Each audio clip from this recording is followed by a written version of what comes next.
మీ business ఏదైనా మీ ఊర్లో promotion చేయాలంటే అది సుమన్ టీవీతోనే సాధ్యం. ఇప్పుడే సంప్రదించండి. Welcome to Suman TV. నేను మీ చంద్ర యాదవ్. గత కొన్ని రోజుల నుంచి కూడా విశాఖపట్నం జీవీఎంసీకి సంబంధించి మేయర్పై ఎవరైతే ఉన్నారో కూటమి నేతలు అవిశ్వాస తీర్మానం ప్రవేశపెట్టారు. అందులో భాగంగానే అవిశ్వాస తీర్మానం పెట్టిన తర్వాత నుంచి కూడా విశాఖ రాజకీయం అంతా కూడా వేడెక్కింది అని చెప్పవచ్చు. దీనికి సంబంధించి ఒకవైపు ఎట్టి పరిస్థితుల్లో మేయర్పై అవిశ్వాసం గెలిచి తీరుతామంటూ అంటున్న కూటమి నేతలు, మరోవైపు ఎట్టి పరిస్థితుల్లో మేయర్పై అవిశ్వాసాన్ని నెగ్గనివ్వబోమంటూ కూడా వైసీపీ నేతలు ప్రెస్ మీట్లు పెట్టి పరుష పదజాలంతో పలు వ్యాఖ్యలు కూడా చేసిన సందర్భం అయితే. దీనికి సంబంధించి ఈ రోజు ఏదైతే ఉందో కౌన్సిల్లో సంబంధించి అవిశ్వాస తీర్మానంపై ఓటింగ్ ఈ రోజు నిర్వహిస్తున్నారు. అయితే దీనికి సంబంధించి ఓటింగ్ ఏ విధంగా జరిగింది, కూటమి నేతలు కైవసం చేసుకున్నారా లేదా అనే విషయాలు అడిగి తెలుసుకునే ప్రయత్నం చేద్దాం. మొత్తానికైతే ప్రస్తుత తాజా సమాచారం ప్రకారం మన దగ్గర కూటమి నేతలు ఉన్నారు, మేయర్ పీఠాన్ని కైవసం చేసుకున్నారు అంటూ కూడా చెప్తా ఉన్నారు. దీనికి సంబంధించి ఎవరైతే ఉన్నారో కూటమి నేతలతో మాట్లాడే ప్రయత్నం అయితే చేద్దాం.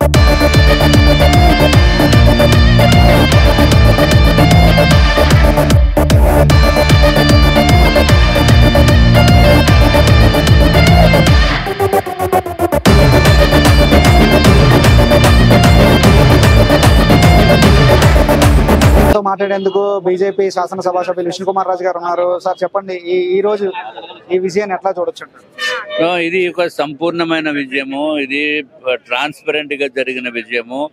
ఇది అన్యాయంపై ఈ రోజు న్యాయం గెలిచిందని చెప్పడానికి ఒక నిదర్శనము. ఎందుకంటే మీరు ఒక్కసారి కార్పొరేషన్ ఎలక్షన్స్ 4 years బ్యాక్ ఏ విధంగా జరిగినాయి అనేది ఒక్కసారి ప్రజలు కూడా ఆలోచించవలసిన అవసరం ఉంది. దౌర్జన్యంగా క్యాండిడేట్స్ ఎవరైతే వాళ్ళు వైఎస్ఆర్సీపీ నుంచి కంటెస్ట్ చేసిన క్యాండిడేట్సే తప్ప మిగిలిన వాళ్ళని కూడా ఓటింగ్కి కూడా వెళ్లకుండా, లేకపోతే ప్రచారాన్ని కూడా చేయనివ్వకుండా డబ్బు లిక్కరు అన్ని సప్లై చేసి విపరీతంగా దారుణంగా ప్రవర్తించి వాళ్ళు అప్పుడు నెగ్గటం జరిగింది. తర్వాత 2024లో జనరల్ ఎలక్షన్స్ లో ప్రజలు ఏ విధమైన తీర్పునిచ్చారో వైఎస్ఆర్ ప్రభుత్వము వాళ్ళు అర్థం చేసుకోవాల్సిన అవసరం ఉంది. 175కి 11 సీట్లు వచ్చినాయి. అంటే దాన్ని బట్టి అసలు ప్రజలకి వైఎస్ఆర్ సిపి అంటే అది ఒక దాన్ని యాక్సెప్ట్ చేసే పరిస్థితిలో లేరు. మరి అటువంటిది ఇప్పుడు వైఎస్ఆర్ సిపి కార్పొరేటర్స్ వాళ్ళు ఏ విధంగా పబ్లిక్ ని ఫేస్ చేస్తారు? అది ఇప్పుడు వాళ్ళకి మంచి అవకాశం వచ్చింది. ప్రజాస్వామ్యబద్ధంగా నడిచే కూటమి పార్టీలోకి కూడా కొంతమంది వచ్చారు. ఓకే, కొంతమంది సపోర్ట్ చేశారు, దాంట్లో ఇబ్బంది ఏమీ లేదు.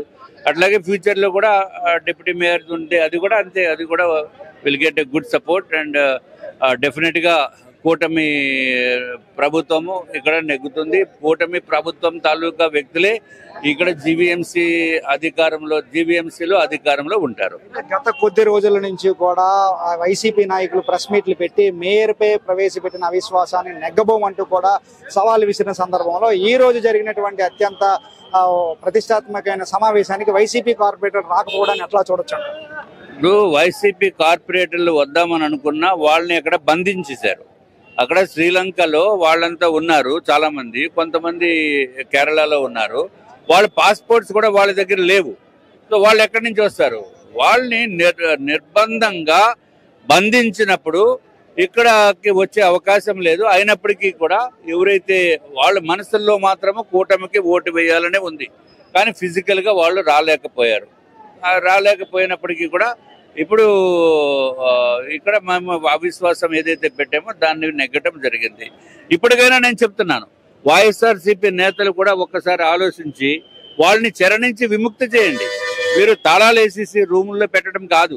ఇప్పుడైనా సరే మీరు ఎట్లాగే పోయింది, కనీసం పాప వాళ్ళని కొంచెం స్వేచ్ఛగా ఉండేటట్టయినా చేయవలసిన అవసరం ఉంది.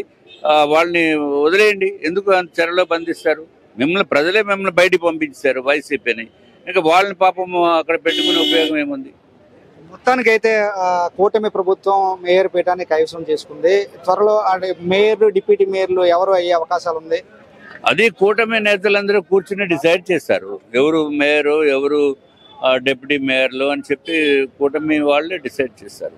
రేపు రానున్న రోజుల్లో వైసీపీ ప్రభుత్వం ఖర్చు పెట్టిన నిధులపైన దుర్వినియోగం అంటూ కూడా పలు పత్రికల్లో వార్తలు వచ్చాయి. మన నాయకులు కూడా చాలా మంది ప్రెస్ మీట్లు పెట్టి దానిపైన ఎంక్వైరీ చేసే అవకాశాలు ఏమంటే అది వాస్తవమా కాదా అనేది ముందు డిస్కస్ చేయాలి. ప్రైమా ఫేసియా కనుక ఏదైనా ఉందంటే అప్పుడు ఏమి చేయాలా అనేది డెఫినెట్ గా అధికారులతోటి సంప్రదించడము, లేకపోతే పొలిటికల్ గా సంప్రదించి ఒక పద్ధతిగా లేదు, మరీ దారుణంగా ఉంది, కుంభకోణాలకి నిలయం అయిపోయింది అనే సిచ్యువేషన్ కనుక ఉంటే డెఫినెట్ గా దానిపైన ఎంక్వైరీ ఉంటుంది. సో ఇది ప్రస్తుత పరిస్థితి. ఇదంతా కూడా ఏదైతే మేయర్పేటని తెలుగుదేశం పార్టీ అయితే మొత్తం కూటమి ప్రభుత్వం అయితే కైవసం చేసుకుంది. ఇదంతా కూడా ప్రజా విజయం. ఇది వైసీపీ ఏదైతే ఉందో దురాచక పాలన పట్ల ప్రజలతో పాటు కార్పొరేట్లు కూడా విసిగి వేసారి చెందారు. అందులో భాగంగానే కొద్దిమంది కార్పొరేట్లు కూటమికి జై కొట్టారు అంటున్నారు ఈ నేతలంతా కూడా. ఏదేమైనప్పటికీ కూడా మొత్తానికైతే మేయర్పేటని కూటమి కైవసం చేసుకుంది. ఇప్పటికైనా పాలన విషయాలపైన దృష్టి పెట్టి విశాఖని మరింతగా అభివృద్ధి పదంలో నడపాలని అందరితో పాటు మనం కూడా కోరుకుందాం.